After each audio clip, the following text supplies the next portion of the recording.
ಎಲ್ಲರಿಗೂ ನಮಸ್ಕಾರ ಸ್ನೇಹಿತರೆ. ಈ ಭೂಮಿಯ ಮೇಲೆ ಅನೇಕ ಅದ್ಭುತ ಸಸ್ಯಗಳಿವೆ. ಅವುಗಳಲ್ಲಿ ಪ್ರತಿಯೊಂದು ಒಂದಲ್ಲ ಒಂದು ವಿಶೇಷತೆಯನ್ನು ಹೊಂದಿವೆ. ವಾಸ್ತವವಾಗಿ ಭೂಮಿಯ ಮೇಲೆ ನಿಷ್ಪ್ರಯೋಜಕ ಸಸ್ಯ ಎಂದು ಯಾವುದೂ ಇಲ್ಲ. ಯಾವುದಕ್ಕೆ ಯಾವುದು ಉಪಯೋಗವಾಗುತ್ತದೆ, ಎಷ್ಟು ಪ್ರಮಾಣದಲ್ಲಿ ಬಳಸಬೇಕು ಎಂದು ತಿಳಿಯದೆ ನಾವು ಅದನ್ನು ಕಳೆಗಿಡವೆಂದು ನೋಡುತ್ತೇವೆ. ಆದರೆ ಆ ಗಿಡವನ್ನು ಹೇಗೆ ಬಳಸಬೇಕೆಂದು ತಿಳಿದರೆ ಒಂದು ಸಾಮಾನ್ಯ ಗಿಡವು ನಮ್ಮ ಆರೋಗ್ಯಕ್ಕೆ ರಕ್ಷೆಯಾಗಿ ನಿಲ್ಲುವ ಶಕ್ತಿಶಾಲಿ ಔಷಧಿಯಾಗಿ ಬದಲಾಗುತ್ತದೆ. ಇಂದು ನಾವು ರಸ್ತೆಗಳ ಪಕ್ಕದಲ್ಲಿ, ಹೊಲಗಳ ಬೇಲಿಗಳ ಉದ್ದಕ್ಕೂ, ಪಾಳು ಬಿದ್ದ ಪ್ರದೇಶಗಳಲ್ಲಿ ಒಂದು 100 ಸಂಖ್ಯೆಯಲ್ಲಿ ಹೇರಳವಾಗಿ ಕಂಡುಬರುವ ಒಂದು ವಿಶೇಷವಾದ ಗಿಡದ ಬಗ್ಗೆ ತಿಳಿದುಕೊಳ್ಳೋಣ. ಅದೇ ಬೇಲಿಯ ಹೂಗಳ ಗಿಡ. ಇದನ್ನು ವೈಜ್ಞಾನಿಕವಾಗಿ ಲಂಟಾನಾ ಕ್ಯಾಮರಾ ಎಂದು ಕರೆಯುತ್ತಾರೆ. ಲಂಟಾನಾದ ಮುಖ್ಯ ಲಕ್ಷಣಗಳು. ಲಂಟಾನ ಎಂಬುದು ಒಂದು ನಿತ್ಯ ಹರಿದ್ವರ್ಣ ಪೊದೆ ಸಸ್ಯ. ಇದು ಶೀತ ವಾತಾವರಣದಲ್ಲಿ ವಾರ್ಷಿಕ ಸಸ್ಯವಾಗಿ ವರ್ತಿಸಬಹುದು. ಅದರ ಹೂಗಳನ್ನು ಗೊಂಚಲುಗಳಲ್ಲಿ ಗುಂಪು ಮಾಡಲಾಗಿದೆ. ಸಾಮಾನ್ಯವಾಗಿ ಹಳದಿ, ಗುಲಾಬಿ, ಕಿತ್ತಳೆ ಮತ್ತು ನೇರಳೆ ಬಣ್ಣಗಳಂಥ ರೋಮಾಂಚಕ ಬಣ್ಣಗಳ ಮಿಶ್ರಣವನ್ನು ಪ್ರಸ್ತುತಪಡಿಸುತ್ತದೆ. ಪ್ರತಿಯೊಂದು ಹೂ ಕೊಳವೆಯಾಕಾರವಾಗಿದ್ದು ಪರಾಗಸ್ಪರ್ಶಗಳಿಗೆ ಆಕರ್ಷಕ ಆಯ್ಕೆಯಾಗಿದೆ. ಇದರ ಎಲೆಗಳು ವಿಶಿಷ್ಟ ಪರಿಮಳ ಮತ್ತು ಅದರ ಕಣ್ಣುಗಳು ಹಸಿರಾಗಿರುವ ಮಕ್ಕಳು ಮತ್ತು ಸಾಕು ಪ್ರಾಣಿಗಳಿಗೆ ವಿಷಕಾರಿಯಾಗಬಹುದು. ಆಯುರ್ವೇದ ಶಾಸ್ತ್ರವು ಈ ಗಿಡ ಪ್ರತಿಯೊಂದು ಭಾಗವು, ಅದರ ಎಲೆಗಳು, ಹೂಗಳು, ಕಾಂಡ, ಬೇರುಗಳು ಎಲ್ಲವೂ ಯಾವುದೋ ಒಂದು ಔಷಧೀಯ ಗುಣವನ್ನು ಹೊಂದಿರುತ್ತದೆ ಎಂದು ಹೇಳುತ್ತವೆ. ಇದು ಕೇವಲ ಒಂದು ಕಳೆಗಿಡವಲ್ಲ, ಇದು ಅನೇಕ ಅದ್ಭುತ ಪ್ರಯೋಜನಗಳನ್ನು ನೀಡುವ ಒಂದು ಬಹುಮುಖಿ ಗಿಡ. ಈ ಅದ್ಭುತ ಸಸ್ಯವನ್ನು ಪ್ರದೇಶಕ್ಕೆ ಅನುಗುಣವಾಗಿ ಅದರ ವಿಶಿಷ್ಟ ಗುಣಲಕ್ಷಣಗಳ ಆಧಾರದ ಮೇಲೆ ವಿವಿಧ ಹೆಸರುಗಳಿಂದ ಕರೆಯಲಾಗುತ್ತದೆ. ಸುಂದರವಾದ ವರ್ಣರಂಜಿತ ಹೂವಿನ ಗೊಂಚಲುಗಳಿಂದಾಗಿ ಇದಕ್ಕೆ ನವರತ್ನಗಳ ಹೂಗಳೆಂಬ ಹೆಸರು ಬಂದಿದೆ. ಈ ಎಲ್ಲ ಹೆಸರುಗಳು ಈ ಸಸ್ಯದ ವಿಭಿನ್ನ ಗುಣಲಕ್ಷಣಗಳನ್ನು ಮತ್ತು ಜನರೊಂದಿಗೆ ಅದರ ಪರಿಚಯವನ್ನು ಸೂಚಿಸುತ್ತವೆ. ಇದು ವಾಸ್ತವವಾಗಿ ಇದು ಒಂದು ಪೊದೆ ಜಾತಿಯ ಸಸ್ಯ. ಇದು ನೆಲದಿಂದ ಅನೇಕ ಶಾಖೆಗಳಾಗಿ ಹರಡಿ ದಟ್ಟವಾಗಿ ಬೆಳೆಯುತ್ತದೆ. ಈ ಸಸ್ಯಗಳು ಹೊಲಗಳ ಸುತ್ತ ಬೇಲಿಯಂತೆ ಇದ್ದರೆ ಆ ಬೇಲಿಗಳಿಗೆ ಕೀಟಗಳ ಕಾಟ ಇರುವುದಿಲ್ಲ ಎಂದು ರೈತರು ಬಲವಾಗಿ ನಂಬುತ್ತಾರೆ. ಮತ್ತೆ ಈ ಸಸ್ಯದಿಂದ ಏನು ಮಾಡಿದರೆ ಲೆಕ್ಕವಿಲ್ಲದಷ್ಟು ಹಣ ಬರುತ್ತದೆ ಎಂಬುದನ್ನು ಈಗ ನಾವು ಈ ವಿಡಿಯೋದಲ್ಲಿ ವಿವರವಾಗಿ ತಿಳಿದುಕೊಳ್ಳೋಣ. ಅದಕ್ಕೂ ಮುಂಚೆ ನೀವಿನ್ನು ಚಾನಲ್ಗೆ ಸಬ್ಸ್ಕ್ರೈಬ್ ಆಗಿಲ್ಲ ಅಂದರೆ ಈಗಲೇ ಸಬ್ಸ್ಕ್ರೈಬ್ ಆಗಿ, ಹಾಗೆ ವಿಡಿಯೋಗೆ ಲೈಕ್ ಮಾಡಿ, ವಿಡಿಯೋ ಸ್ಕಿಪ್ ಮಾಡದೆ ಕೊನೆ ತನಕ ನೋಡಿ. ಹಾಗೆ ನಿಮ್ಮ ಜಿಲ್ಲೆ ಯಾವುದು ಅಂತ ಕಮೆಂಟ್ ಮಾಡಿ. ಚಿನ್ನಕ್ಕಿಂತಲೂ ಅಮೂಲ್ಯವಾದ ಈ ಸಸ್ಯವು ಎಲ್ಲಿ ಕಂಡರೂ ಅದನ್ನು ಬಿಡಬೇಡಿ. ಲೆಕ್ಕವಿಲ್ಲದಷ್ಟು ಸಂಪತ್ತು ಬರುತ್ತದೆ ಎಂದು ಪರಿಹಾರ ಶಾಸ್ತ್ರ ಹೇಳುತ್ತದೆ. ಬೇಲಿಯ ಹೂಗಳ ಗಿಡಗಳು ರಸ್ತೆಗಳ ಎರಡೂ ಬದಿಗಳಲ್ಲಿರುವ ಖಾಲಿ ಜಾಗಗಳಲ್ಲಿ ಇವು ಚೆನ್ನಾಗಿ ಬೆಳೆಯುತ್ತವೆ. ಇವುಗಳ ಹೂಗಳು ನೋಡಿದ ತಕ್ಷಣ ಎಲ್ಲರನ್ನೂ ಆಕರ್ಷಿಸುತ್ತವೆ. ಒಂದೇ ಹೂವಿನ ಗುರುತುಗಳಲ್ಲಿ ಅನೇಕ ಬಣ್ಣಗಳ ಹೂಗಳಿರುವುದು ಈ ಗಿಡದ ವಿಶೇಷತೆ. ಈ ಬಣ್ಣದ ಹೂಗಳು ಮಕ್ಕಳನ್ನು ಬಹಳ ಆಕರ್ಷಿಸುತ್ತವೆ. ಮಕ್ಕಳು ಈ ಹೂಗಳಿಂದ ವಿವಿಧ ಆಟಗಳನ್ನು ಆಡುತ್ತಾರೆ. ಈ ಹೂಗಳು ನೋಡಲು ಬಹಳ ಸುಂದರವಾಗಿ ಕಾಣುತ್ತವೆ. ಗದ್ದೆಗಳಿಗೆ ರಕ್ಷಣೆಯಾಗಿ ಬೇಲಿಗಳಾಗಿ ಇವುಗಳನ್ನು ಬಳಸುತ್ತಾರೆ. ಈ ಹೂಗಳಲ್ಲಿರುವ ಜೇನನ್ನ ಪಕ್ಷಿಗಳು, ಜೇನುನೊಣಗಳು, ಚಿಟ್ಟೆಗಳು ಸೇವಿಸುತ್ತವೆ. ಚಿಟ್ಟೆಗಳು ಈ ಗಿಡದ ಮೇಲೆ ಕುಳಿತಾಗ ಆ ದೃಶ್ಯ ನೋಡುವವರಿಗೆ ಬಹಳ ಸುಂದರವಾಗಿ ಕಾಣುತ್ತದೆ. ಈ ಸಸ್ಯಕ್ಕೆ ನಮ್ಮ ಪರಿಹಾರ ಶಾಸ್ತ್ರದಲ್ಲಿ ಬಹಳ ಪ್ರಾಮುಖ್ಯತೆ ಇದೆ. ಅಮಾವಾಸ್ಯೆಯ ದಿನ ಅಥವಾ ಹುಣ್ಣಿಮೆಯ ದಿನ ಈ ಗಿಡದ ಸಣ್ಣ ಕೊಂಬೆಗಳನ್ನು ತಂದು ಮನೆಯ ಪ್ರವೇಶ ದ್ವಾರದಲ್ಲಿ ಕಟ್ಟೋದ್ರಿಂದ ಅಥವಾ ಮನೆಯ ಮುಂದೆ ಅಂದರೆ ಗೇಟ್ ಬಳಿ ಇಡುವುದರಿಂದ ನರದೋಷ, ಕೆಟ್ಟ ದೃಷ್ಟಿ ಅಥವಾ ಕೆಟ್ಟ ಶಕ್ತಿಗಳ ಪ್ರಭಾವ ದೂರವಾಗುತ್ತದೆ. ಮುಖ್ಯವಾಗಿ ನಕಾರಾತ್ಮಕ ಶಕ್ತಿಗಳಿಂದ ಮನೆಯನ್ನು ರಕ್ಷಿಸಲು ಈ ಕೊಂಬೆಗಳನ್ನು ರಕ್ಷಣಾ ಕವಚವೆಂದು ಪರಿಗಣಿಸಲಾಗುತ್ತದೆ. ಶತ್ರುಗಳಿಂದ ರಕ್ಷಣೆ ಪಡೆಯಲು ಈ ಸಸ್ಯದ ಬೇರನ್ನು ಸಂಗ್ರಹಿಸಿ ಆ ಬೇರನ್ನು ಸ್ವಚ್ಛವಾಗಿ ತೊಳೆದು ಧೂಪ ತೋರಿಸಿ ನಂತರ ಆ ಬೇರನ್ನು ತಾಯ್ತದಲ್ಲಿ ಇಟ್ಟು ಅದನ್ನು ಕುತ್ತಿಗೆಗೆ ಧರಿಸಿದರೆ ಶತ್ರುಗಳಿಂದ ರಕ್ಷಣೆ ಸಿಗುತ್ತದೆ. ಆದರೆ ಇದು ಬಹಳ ಗೌಪ್ಯವಾದ ವಿಧಾನವಾಗಿದ್ದರಿಂದ ಯಾರಿಗೂ ಹೇಳದೆ ಈ ತಾಯ್ತಗಳನ್ನು ಧರಿಸಬೇಕು. ಅದೇ ರೀತಿ ಚಿಕ್ಕ ಮಕ್ಕಳಿಗೆ ದೃಷ್ಟಿದೋಷ ತಗುಲಿದ್ರೆ ಈ ಗಿಡದ ಕಾಯಿಗಳನ್ನು ತಂದು ಆ ಕಾಯಿಗಳನ್ನು ಎಡಗೈಯಲ್ಲಿ ಹಿಡಿದುಕೊಂಡು ಆ ಕಾಯಿಗಳಿಂದ ದೃಷ್ಟಿ ತೆಗೆದು ನಂತರ ಅವುಗಳನ್ನು ಬೆಂಕಿಯಲ್ಲಿ ಹಾಕಬೇಕು. ಹೀಗೆ ಮಾಡಿದರೆ ದೃಷ್ಟಿದೋಷ ಸುಲಭವಾಗಿ ನಿವಾರಣೆಯಾಗುತ್ತದೆ. ಇನ್ನು ಧನಲಾಭವಾಗಬೇಕೆಂದು ಬಯಸುವವರು ಈ ಗಿಡದ ಹಣ್ಣಾದ ಕಾಯಿಗಳಿರುತ್ತವೆ ಅಲ್ಲವೇ, ಆ ಕಾಯಿಗಳನ್ನು ತಂದು ಆ ಕಾಯಿಗಳನ್ನು ತರಿತರಿಯಾಗಿ ಜಜ್ಜಿ ನೀರಿನಲ್ಲಿ ಬೆರೆಸಿ ಆ ನೀರಿಗೆ ಚಿಟಿಕೆ ಅರಿಶಿನ ಬೆರೆಸಿ ನಂತರ ಅವುಗಳನ್ನು ನಿಮ್ಮ ಮನೆಯ ಸುತ್ತಲೂ ರಕ್ಷಣೆಯಾಗಿ ಸಿಂಪಡಿಸಬೇಕು. ಹೀಗೆ ಸಿಂಪಡಿಸಿದರೆ ನಿಮ್ಮ ಮನೆಯಲ್ಲಿನ ದಾರಿದ್ರ್ಯವೆಲ್ಲವೂ ತಕ್ಷಣವೇ ಹೊರಟು ಹೋಗುತ್ತದೆ. ಲಕ್ಷ್ಮೀದೇವಿ ನಿಮ್ಮ ಮನೆಯಲ್ಲಿ ನೆಲೆಸುತ್ತಾಳೆ. ಮನೆಯಲ್ಲಿ ಹಣ ಹೆಚ್ಚುತ್ತದೆ. ನಿಮ್ಮ ಮನೆಯ ಕಡೆಗೆ ಹಣ ಆಕರ್ಷಿತವಾಗುತ್ತದೆ. ಲೆಕ್ಕವಿಲ್ಲದಷ್ಟು ಸಂಪತ್ತು ಬಂದು ಸೇರುತ್ತದೆ. ಇವೆಲ್ಲವೂ ಶಾಸ್ತ್ರಗಳಲ್ಲಿ ಹೇಳಲಾದ ಪರಿಹಾರಗಳು. ಹೀಗೆ ಪರಿಹಾರಗಳ ದೃಷ್ಟಿಯಿಂದ ಮಾತ್ರವಲ್ಲ, ಆರೋಗ್ಯದ ದೃಷ್ಟಿಯಿಂದಲೂ ಈ ಬೇಲಿಯ ಹೂಗಳ ಗಿಡಕ್ಕೆ ಹೆಚ್ಚು ಪ್ರಾಮುಖ್ಯತೆ ಇದೆ. ಮುಖ್ಯವಾಗಿ ಬುಡಕಟ್ಟು ಜನರು ಈ ಗಿಡಗಳನ್ನು ಔಷಧಿಯಾಗಿ ಹೆಚ್ಚಾಗಿ ಬಳಸುತ್ತಾರೆ. ಈ ಎಲೆಗಳು ನಮ್ಮ ಮನೆಯಲ್ಲಿ ಸೊಳ್ಳೆಗಳನ್ನು ಓಡಿಸುವ ಗುಣವನ್ನು ಸಹ ಹೊಂದಿವೆ. ಈ ಒಣಗಿದ ಎಲೆಗಳನ್ನು ನಾವು ಧೂಪದಂತೆ ಸುಟ್ಟರೆ ಆ ಹೊಗೆಗೆ ಸೊಳ್ಳೆಗಳು ಮನೆಯಿಂದ ಹೊರಗೆ ಓಡಿ ಹೋಗುತ್ತವೆ. ಇದಕ್ಕಾಗಿ ನೀವು ಒಣಗಿದ ಎಲೆಗಳನ್ನು ಸಂಗ್ರಹಿಸಬೇಕು ಅಥವಾ ಹಸಿ ಎಲೆಗಳನ್ನು ಚೆನ್ನಾಗಿ ಒಣಗಿಸಬೇಕು. ಎಲೆಗಳು ಸಂಪೂರ್ಣವಾಗಿ ಒಣಗಿದ ನಂತರ ಒಂದು ಹಿಡಿ ಎಲೆಗಳನ್ನು ಮಣ್ಣಿನ ಮಡಿಕೆಯಲ್ಲಿ ಹಾಕಿ ಅದರ ಮೇಲೆ ಒಂದು ಕರ್ಪೂರದ ಬಿಲ್ಲೆಯನ್ನು ಇಟ್ಟು ಸುಡಬೇಕು. ಅದರಿಂದ ಹೊಗೆ ಬರುತ್ತದೆ. ಈ ಹೊಗೆ ಬರುತ್ತಿರುವ ಮಡಕೆಯನ್ನು ಮನೆಯ ಮಧ್ಯದಲ್ಲಿಟ್ಟು ಬಾಗಿಲುಗಳು, ಕಿಟಕಿಗಳನ್ನು ಎಲ್ಲವನ್ನ ಮುಚ್ಚಬೇಕು. 5 ನಿಮಿಷಗಳ ನಂತರ ಮುಖ್ಯ ದ್ವಾರವನ್ನು ತೆರೆದು ಇನ್ನೊಂದು 5 ನಿಮಿಷ ಹಾಗೆ ಇಡಬೇಕು. ಹೀಗೆ ಮಾಡೋದ್ರಿಂದ ಸಾಯದೆ ಉಳಿದ ಸೊಳ್ಳೆಗಳು ಮುಖ್ಯ ದ್ವಾರದ ಮೂಲಕ ಹೊರಗೆ ಹೋಗುತ್ತವೆ. ಇನ್ನು ಮುಖ್ಯ ದ್ವಾರವನ್ನು ಮುಚ್ಚಿ ಆರಾಮವಾಗಿ ನಿದ್ರಿಸಬಹುದು. ಇಂದಿಗೂ ಅನೇಕ ಗ್ರಾಮಗಳಲ್ಲಿ, ವಿಶೇಷವಾಗಿ ಗ್ರಾಮೀಣ ಪ್ರದೇಶಗಳಲ್ಲಿ ಈ ಎಲೆಗಳನ್ನು ಹೀಗೆ ಸೊಳ್ಳೆಗಳನ್ನು ಓಡಿಸಲು ಬಳಸುತ್ತಾರೆ. ಈ ಗಿಡದ ಎಲೆಗಳನ್ನು ಹಾವು ಕಡಿತಕ್ಕೆ ಪರಿಹಾರವಾಗಿ ಬುಡಕಟ್ಟು ಜನರು ಔಷಧಿಯಾಗಿ ಬಳಸುತ್ತಾರೆ. ಹಾವು ಕಚ್ಚಿದ ಜಾಗದಲ್ಲಿ ಈ ಎಲೆಗಳನ್ನು ಅರೆದು ರಸವನ್ನು ಹಚ್ಚಿದರೆ ವಿಷದ ಪರಿಣಾಮ ಕಡಿಮೆಯಾಗುತ್ತದೆ ಎಂಬುದು ಅವರ ನಂಬಿಕೆ. ಈ ಎಲೆಗಳನ್ನು ಬಿಸಿ ನೀರಿನಲ್ಲಿ ಹಾಕಿ ಆವಿಯನ್ನು ಸೇವಿಸುವುದರಿಂದ ಶ್ವಾಸಕೋಶ ಸಂಬಂಧಿ ಕಾಯಿಲೆಗಳಾದ ಶೀತ, ಕೆಮ್ಮು ಇತ್ಯಾದಿಗಳು ಗುಣವಾಗುತ್ತವೆ. ಕೀಲು ನೋವು ಅಥವಾ ಸಂಧಿವಾತ ಇದ್ದರೆ ಈ ಎಲೆಗಳಿಗೆ ಹರಳೆಣ್ಣೆ ಹೆಚ್ಚಿ ಸ್ವಲ್ಪ ಬಿಸಿ ಮಾಡಿ ಕೀಲುಗಳ ಮೇಲೆ ಕಟ್ಟಿದರೆ ನೋವು ಕಡಿಮೆಯಾಗುತ್ತದೆ.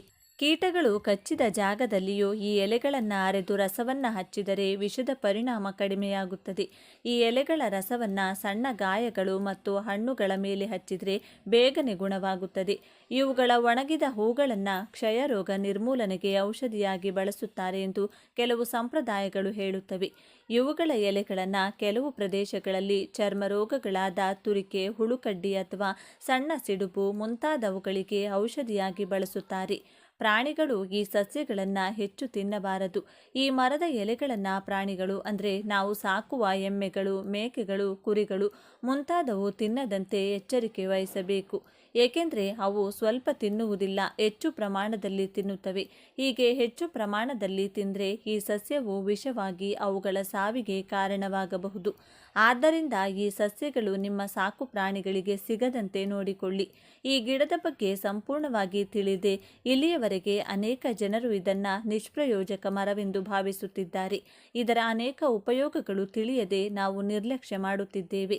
ಗಿಡವನ್ನು ಕಿತ್ತು ಬಿಸಾಡದೆ ಇದನ್ನು ರಕ್ಷಿಸಿಕೊಂಡ್ರೆ ಅದು ನಮಗೆ ಮತ್ತು ನಮ್ಮ ಪರಿಸರಕ್ಕೆ ಬಹಳಷ್ಟು ಒಳ್ಳೆಯದನ್ನು ಮಾಡುತ್ತದೆ. ಆದ್ದರಿಂದ ನೀವು ಸಹ ಅನೇಕ ಉಪಯೋಗಗಳನ್ನು ಹೊಂದಿರುವ ಈ ಗಿಡಗಳೊಂದಿಗೆ ಈ ಸಲಹೆಗಳನ್ನು ಅನುಸರಿಸಿ ಉತ್ತಮ ಫಲಿತಾಂಶಗಳನ್ನು ಸಹ ಪಡೆಯಿರಿ. ಈ ವಿಡಿಯೋ ನಿಮಗೆ ಇಷ್ಟ ಆದರೆ ಲೈಕ್ ಮಾಡಿ, ಶೇರ್ ಮಾಡಿ. ಇಂತಹ ಹೆಚ್ಚಿನ ಉತ್ತಮ ಮಾಹಿತಿಗಳಿಗಾಗಿ ತಪ್ಪದೆ ನಮ್ಮ ಚಾನಲ್ನ ಸಬ್ಸ್ಕ್ರೈಬ್ ಮಾಡಿಕೊಳ್ಳಿ. ನಾಳೆ ಮತ್ತೊಂದು ವಿಡಿಯೋದೊಂದಿಗೆ ಪುನಃ ಭೇಟಿಯಾಗೋಣ. ತುಂಬೆ ಗಿಡವನ್ನು ಸಾಮಾನ್ಯವಾಗಿ ಎಲ್ಲರೂ ನೋಡಿರ್ತೀರಿ. ಆದರೆ ಅದರ ಧಾರ್ಮಿಕ ಮಹತ್ವವೇನೆನ್ನುವುದು ಹೆಚ್ಚಿನ ಜನರಿಗೆ ತಿಳಿದಿರುವುದಿಲ್ಲ. ತುಂಬೆ ಗಿಡ ನಮ್ಮ ಜೀವನದ ಯಾವೆಲ್ಲ ಸಮಸ್ಯೆಗಳನ್ನು ದೂರ ಮಾಡುತ್ತದೆ ಗೊತ್ತೇ? ತುಂಬೆ ಗಿಡದಿಂದ ಈ ರೀತಿ ಮಾಡಿದರೆ ಜೀವನದಿಂದ ಈ ಎಲ್ಲ ಸಮಸ್ಯೆಗಳು ದೂರಾಗುವುದು. ಇದರಿಂದ ನರದೃಷ್ಟಿ, ಕಣ್ಣು ದೃಷ್ಟಿ, ಭೂತ ಪ್ರೇತ, ಪಿಶಾಚಿಗಳ ಕಾಟ ಹಾಗೂ ದರಿದ್ರ ಬಾಧೆಗಳಿಂದ ನಾವು ವಿಮುಕ್ತಿ ಪಡೆಯಬಹುದು. ಈ ಗಿಡ ನಮ್ಮೆಲ್ಲರಿಗೂ ಕೂಡ ಗೊತ್ತಿರೋದೇ. ಇದನ್ನು ತುಂಬೆ ಗಿಡ ಅಂತ ಕರೀತಾರೆ. ಈ ಗಿಡದ ಎಲೆಗಳು, ಹೂವುಗಳು, ಕಡ್ಡಿಗಳು, ಬೇರುಗಳು, ಬೀಜಗಳು ಎಲ್ಲವೂ ಕೂಡ ಅದ್ಭುತವಾದ ಪ್ರಯೋಜನಗಳನ್ನು ನಮಗೆ ಕೊಡುತ್ತೆ. ಈ ಗಿಡವನ್ನು ಎಲ್ಲಿ ಬೇಕಾದರೂ ಬೆಳೆಸಬಹುದು. ಮಳೆಗಾಲದಂತೂ ಈ ಗಿಡ ನಮಗೆ ಎಲ್ಲೆಂದರಲ್ಲಿ ಕಾಣಸಿಗುತ್ತದೆ. ಈ ಗಿಡವನ್ನು ದ್ರೋಣ ಪುಷ್ಟಿ ಅಂತಲೂ ಕರೆಯುತ್ತಾರೆ. ಈ ಹೂಗಳಿಂದ ಶಿವನನ್ನು ಪೂಜೆ ಮಾಡಿದರೆ ಲಕ್ಷ್ಮೀ ಕಟಾಕ್ಷ ಪ್ರಾಪ್ತಿಯಾಗುತ್ತದೆ. ಈ ಗಿಡದಲ್ಲಿ ಅದ್ಭುತವಾದ ತಾಂತ್ರಿಕ ಶಕ್ತಿಗಳು ಅಡಗಿವೆ. ಈ ಗಿಡದ ಬಗ್ಗೆ ಪೂರ್ತಿಯಾಗಿ ತಿಳಿದುಕೊಂಡು ಇದನ್ನು ನಾವು ಬಳಸಿಕೊಂಡ್ರೆ ಆಯುರ್ವೇದ ಪರವಾಗಿ ಮಾತ್ರವಲ್ಲದೆ ತಾಂತ್ರಿಕ ಪರವಾಗಿಯೂ ನಮಗೆ ಎಷ್ಟೋ ಉಪಯೋಗವಿರುತ್ತದೆ. ಈ ವಿಡಿಯೋದಲ್ಲಿ ಈ ಗಿಡಕ್ಕೆ ಸಂಬಂಧಿಸಿದಂತಹ ಕೆಲವು ಉತ್ತಮವಾದ ವಿಷಯಗಳನ್ನು ತಿಳಿಸಿಕೊಡ್ತೀನಿ. ಅಂದರೆ ಅದಕ್ಕೂ ಮುಂಚೆ ನೀವಿನ್ನು ನಮ್ಮ ಚಾನಲ್ಗೆ ಸಬ್ಸ್ಕ್ರೈಬ್ ಆಗಿಲ್ಲ ಅಂದರೆ ಈಗಲೇ ಸಬ್ಸ್ಕ್ರೈಬ್ ಆಗಿ. ಹಾಗೆ ಈ ವಿಡಿಯೋ ಇಷ್ಟ ಆದರೆ ಮರೆಯದೆ ಒಂದು ಲೈಕ್ ಕೊಡಿ. ಹಾಗೆ ವಿಡಿಯೋ ಸ್ಕಿಪ್ ಮಾಡದೆ ಕೊನೆ ತನಕ ನೋಡಿ. ಸ್ನೇಹಿತರೆ, ಈ ಗಿಡದ ಬೇರು ನಮಗೆ ಅದ್ಭುತವಾದ ಶಕ್ತಿಯನ್ನು ಕೊಡುತ್ತೆ. ಈಗ ನಾನು ಹೇಳುವಂತಹ ಈ ಪರಿಹಾರನ ನೀವು ಮಂಗಳವಾರ ಮಾಡ್ಕೋಬೇಕು. ಹಾಗಾಗಿ ಸೋಮವಾರ ಸಂಜೆ ಈ ಗಿಡಕ್ಕೆ ಸ್ವಲ್ಪ ನೀರು ಹಾಕಿ ನಮಸ್ಕಾರ ಮಾಡಿಕೊಂಡು, ಅಮ್ಮ ನನಗೆ ಒಳ್ಳೆಯದಾಗಬೇಕು ಅನ್ನೋ ಕಾರಣದಿಂದ ನಾಳೆ ಬಂದು ನಿನ್ನನ್ನು ಕಿತ್ತುಕೊಂಡು ಹೋಗ್ತೀನಿ, ಶಾಪ ಕೊಡಬೇಡ ಅಂತ ಹೇಳಿ ಹೋಗಬೇಕು. ಅದರ ನಂತರ ಮಾರನೇ ದಿನ ಬೆಳಿಗ್ಗೆ ಅಂದರೆ ಮಂಗಳವಾರ ಬೆಳಿಗ್ಗೆ ಮತ್ತೆ ಒಂದು ಸಾರಿ ನಮಸ್ಕಾರ ಮಾಡಿಕೊಂಡು, ನನ್ನ ಕುಟುಂಬಕ್ಕೆ ಒಳ್ಳೆಯದಾಗಬೇಕು ಅನ್ನೋ ಕಾರಣದಿಂದಾನೇ ನಿನ್ನನ್ನು ಇವಾಗ ತಗೊಂಡು ಹೋಗ್ತಾ ಇದ್ದೀನಿ, ನನ್ನನ್ನು ಅನುಗ್ರಹಿಸಿ ಅಂತ ಹೇಳಿದ ನಂತರ ಮಾತ್ರವೇ ಗಿಡವನ್ನು ಕಿತ್ಕೋಬೇಕು. ಅದು ಕೂಡ ಈ ಗಿಡನ ಬೇರ್ ಸಮೇತ ಮಾತ್ರ ನೀವು ಕಿತ್ಕೋಬೇಕು. ಆ ಗಿಡನ ಮನೆಗೆ ತಂದು ಚೆನ್ನಾಗಿ ತೊಳೆದು ಮೇಲಿರುವಂತಹ ಗಿಡ ಕಿತ್ತಾಕಿ ಬೇರುಗಳನ್ನು ಸಪ್ರೇಟ್ ಮಾಡಿ ಇಟ್ಕೋಬೇಕು. ನಿಮ್ಮ ಮನೆಯಲ್ಲಿ ಎಷ್ಟು ಜನ ಇದ್ದೀರೋ ಅಷ್ಟು ತಾಯೆತ್ತುಗಳನ್ನು ತಂದುಕೊಳ್ಳಬೇಕು. ಒಂದು ಪ್ಲೇಟ್ನಲ್ಲಿ ಆ ತಾಯೆತ್ತುಗಳು ಹಾಗೂ ಈ ಬೇರುಗಳನ್ನು ದೇವರ ಮನೆಯಲ್ಲಿಟ್ಟು ಒಂದು ವಾರದ ಕಾಲ ಅಂದರೆ ಮುಂದಿನ ಮಂಗಳವಾರದವರೆಗೂ ಪ್ರತಿದಿನ ಅದಕ್ಕೆ ಧೂಪ ಹಾಕಿ ಪೂಜೆ ಮಾಡಬೇಕು. ಮುಂದಿನ ಮಂಗಳವಾರ ಪೂಜೆ ಮುಗಿದ ನಂತರ ಆ ತಾಯ್ತಗಳಿಗೆ ಕೆಂಪು ದಾರವನ್ನು ಕಟ್ಟಿ ಆ ತಾಯ್ತದ ಒಳಗೆ ಈ ಬೇರುಗಳನ್ನು ಇಟ್ಟು ಆ ತಾಯ್ತಗಳನ್ನು ನಿಮ್ಮ ಕೈಯಲ್ಲೋ ಸೊಂಟದಲ್ಲೋ ಮತ್ತು ಕತ್ತಲ್ಲೋ ಕಟ್ಕೊಂಡ್ರೆ ಯಾವ ರೀತಿಯಾದ ದೃಷ್ಟಿದೋಷ ಕೂಡ ನಿಮ್ಮನ್ನು ತಾಕಲ್ಲ. ಇದನ್ನು ಎಲ್ಲರೂ ಕೂಡ ಕಟ್ಕೊಂಡ್ರೆ ತುಂಬ ಒಳ್ಳೆಯದು.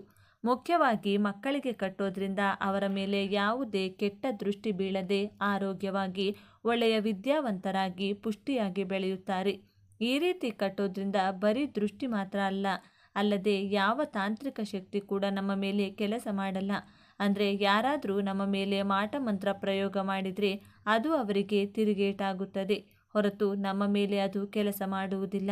ಅದರ ಜೊತೆಗೆ ಯಾವ ಇಷ್ಟಶಕ್ತಿಗಳು ಕೂಡ ನಮ್ಮ ಹತ್ತಿರ ಸುಳಿಯುವುದಿಲ್ಲ. ಇನ್ನು ಕೆಲವರಿಗೆ ಆಗಾಗ ಅಪಘಾತಗಳು ನಡೆಯುತ್ತಾ ಇರುತ್ತೆ. ಕೆಲವರಿಗೆ ಮಂಗಳವಾರಗಳು, ಭಾನುವಾರಗಳು, ಶನಿವಾರಗಳು, ಅಮಾವಾಸ್ಯೆ, ಹುಣ್ಣಿಮೆ, ಪಿತೃಪಕ್ಷ ಇಂತಹ ಸಮಯಗಳಲ್ಲೇನಾದರೂ ಒಂದು ಎಡವಟ್ಟು ಆಗ್ತಾನೇ ಇರುತ್ತೆ. ಆರೋಗ್ಯದಲ್ಲಿ ಏರುಪೇರಾಗೋದಿರಬಹುದು ಅಥವಾ ವಾಹನ ಅಪಘಾತಗಳಿರಬಹುದು, ಬಿಸ್ನೆಸ್ ಲಾಸ್ ಇರಬಹುದು. ಇದಲ್ಲದೆ ಮಾನಸಿಕ ಒತ್ತಡ ಇರಬಹುದು ಅಥವಾ ಶಾರೀರಿಕ ಒತ್ತಡ ಇರಬಹುದು. ಮನೆಯಲ್ಲಿ ನೆಮ್ಮದಿ ಇಲ್ಲ, ಹೌದು, ಇಲ್ಲದೇ ಇರಬಹುದು. ಗಂಡ ಹೆಂಡತಿ ಮಧ್ಯೆ ಮನಸ್ತಾಪ ಇರಬಹುದು ಅಥವಾ ಪೋಷಕರು ಹಾಗೂ ಮಕ್ಕಳ ಮಧ್ಯೆ ಮನಸ್ತಾಪ ಇರಬಹುದು. ಇಂತಹ ಯಾವುದೇ ಸಮಸ್ಯೆ ಇದ್ದರೂ ನಾನು ಈಗಾಗಲೇ ಹೇಳಿದ್ದ ಪ್ರಕಾರ ಮಂಗಳವಾರ ಈ ಗಿಡವನ್ನು ಬೇರಿನ ಸಮೇತ ಕಿತ್ತು ತಂದು ಗಿಡ ಹಾಗೂ ಬೇರನ್ನು ವಿಂಗಡಿಸಿ ಆ ಬೇರನ್ನು 108 ಚೂರುಗಳಾಗಿ ಕತ್ತರಿಸಿಕೊಳ್ಳಬೇಕು. ಅಥವಾ ಈ ಬೇರುಗಳು ತುಂಬ ಸಣ್ಣ ಇರೋದ್ರಿಂದ 108 ಬೇರುಗಳನ್ನು ಕೂಡ ನೀವು ತಗೋಬಹುದು. ಮನೆಯಲ್ಲಿ ಎಲ್ಲರೂ ಕೂಡ ಇದನ್ನು ಬಳಸಬೇಕು. ಒಂದೇ ಗಿಡದಲ್ಲಿ ಕೆಲಸ ಆಗಬೇಕು ಅನ್ನೋರು ಒಂದೇ ಗಿಡದಲ್ಲಿರೋ ಬೇರನ್ನೇ ಚಿಕ್ಕ ಚಿಕ್ಕದಾಗಿ 108 ತುಂಡುಗಳನ್ನಾಗಿ ಕತ್ತರಿಸಿಕೊಂಡ್ರೆ ಒಂದೇ ಗಿಡನ ಮನೆಯಲ್ಲಿ ಎಲ್ಲರೂ ಕೂಡ ಬಳಸಿಕೊಳ್ಳಬಹುದು. ಆ ಚೂರುಗಳನ್ನು ಅಥವಾ ಬೇರುಗಳನ್ನು ಒಂದು ಡಾಲರ್ ಒಳಗೋ ಅಥವಾ ಒಂದು ಬಿಳಿ ಬಟ್ಟೆಯೊಳಗೆ ಹಾಕಿ ಗಂಟು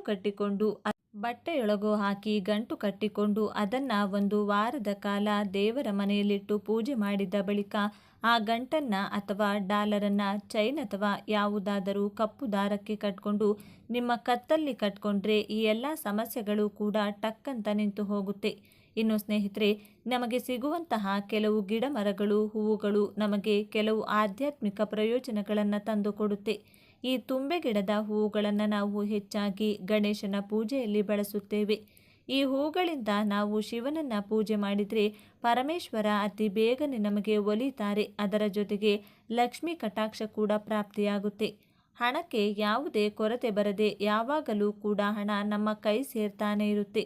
ಈ ಗಿಡವನ್ನು ನೀವು ಪಾಟಲ್ಲಿ ಅಥವಾ ನೆಲದಲ್ಲಿ ಎಲ್ಲಿ ಬೇಕಾದರೂ ಬೆಳೆಸಬಹುದು.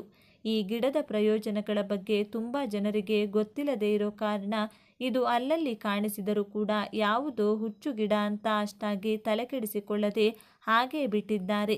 ಇದರಿಂದ ನಮಗೆ ಸಿಗುವಂತಹ ಪ್ರಯೋಜನಗಳ ಬಗ್ಗೆ ತಿಳಿಯದೆ ಚಿಕ್ಕದರಲ್ಲಿ ಹೋಗೋ ಸಮಸ್ಯೆನ ಸಾವಿರಾರು ರೂಪಾಯಿ ಖರ್ಚು ಮಾಡಿ ಬಗೆಹರಿಸಿಕೊಳ್ತಾ ಇದ್ದೀವಿ. ಅಂತಹ ಕೆಲವು ಪ್ರಯೋಜನಗಳ ಬಗ್ಗೆ ಈಗ ತಿಳಿದುಕೊಳ್ಳೋಣ. ತುಂಬೆ ಗಿಡನ ತಂದು ಚೆನ್ನಾಗಿ ತೊಳೆದು ಅದನ್ನು ಕುಟ್ಟಿ ರಸನ ಒಂದು 10 ಗ್ರಾಂನಷ್ಟು ತಗೊಂಡು ಅದರಲ್ಲಿ 5 ಗ್ರಾಂನಷ್ಟು ಕರಿಮೆಣಸಿನ ಪುಡಿ ಬೆರೆಸಿ ತಿನ್ನೋದ್ರಿಂದ ಅತಿ ಬೇಗನೆ ಎಂಥ ಜ್ವರ ಇದ್ದರೂ ಕೂಡ ಕಡಿಮೆಯಾಗುತ್ತೆ. ಇನ್ನು ತಲೆನೋವು, ತಲೆಭಾರ, ಮೂಗು ಕಟ್ಟಿದೆ ಅನ್ನೋರು ತುಂಬೆ ಗಿಡದ ಕಡ್ಡಿಗಳನ್ನು ಸ್ವಲ್ಪ ನೀರಲ್ಲಿ ಹಾಕಿ ಕುದಿಸಿ ಆ ನೀರಿನಿಂದ ಶಾಖ ತಗೊಳ್ತಾ ಇದ್ರೆ ಈ ಸಮಸ್ಯೆಗಳು ಕೂಡ ಬೇಗನೆ ಹೊರಟು ಹೋಗುತ್ತೆ. ಕಣ್ಣು ಮಂಜಾಗಿ ಕಾಣಿಸುವವರು ಅಥವಾ ಇತರೆ ಕಣ್ಣಿನ ಸಮಸ್ಯೆ ಇರೋರು ಅಕ್ಕಿನ ಮೊದಲನೇ ಸಾರಿ ತೊಳೆದು ಆ ನೀರನ್ನು ಚೆಲ್ಬಿಟ್ಟು 2ನೇ ಸಾರಿ ತೊಳೆದ ನೀರಲ್ಲಿ ಸ್ವಲ್ಪ ನಿಂಬೆ ಗಿಡದ ರಸ ಬೆರೆಸಿ ನೀವು ಅದಕ್ಕೆ ತುಂಬೆ ಗಿಡದ ರಸವನ್ನು ಬೆರೆಸಿ ದಿನಕ್ಕೆ 4ರಿಂದ 5 ಚಮಚಗಳು ಕುಡಿತಾ ಬಂದರೆ ಕಣ್ಣಿನ ಸಮಸ್ಯೆಗಳು ಯಾವುದೇ ಇದ್ರೂ ಕೂಡ ಹೊರಟು ಹೋಗುತ್ತೆ.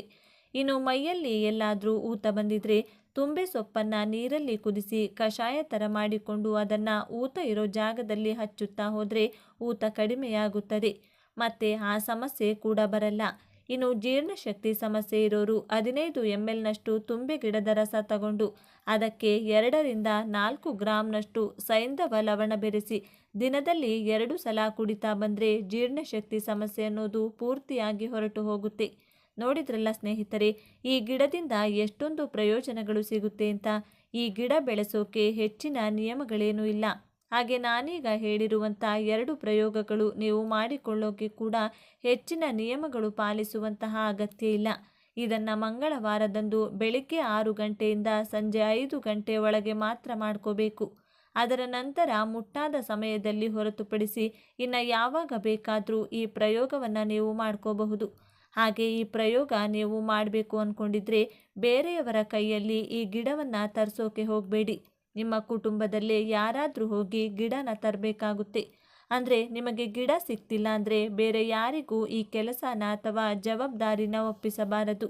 ನಿಮ್ಮ ಮನೆಯಲ್ಲಿ ಯಾರು ವಾಸ ಮಾಡ್ತಿರ್ತಾರೋ ಅವರು ಮಾತ್ರನೇ ಈ ಕೆಲಸವನ್ನು ಮಾಡಬೇಕು.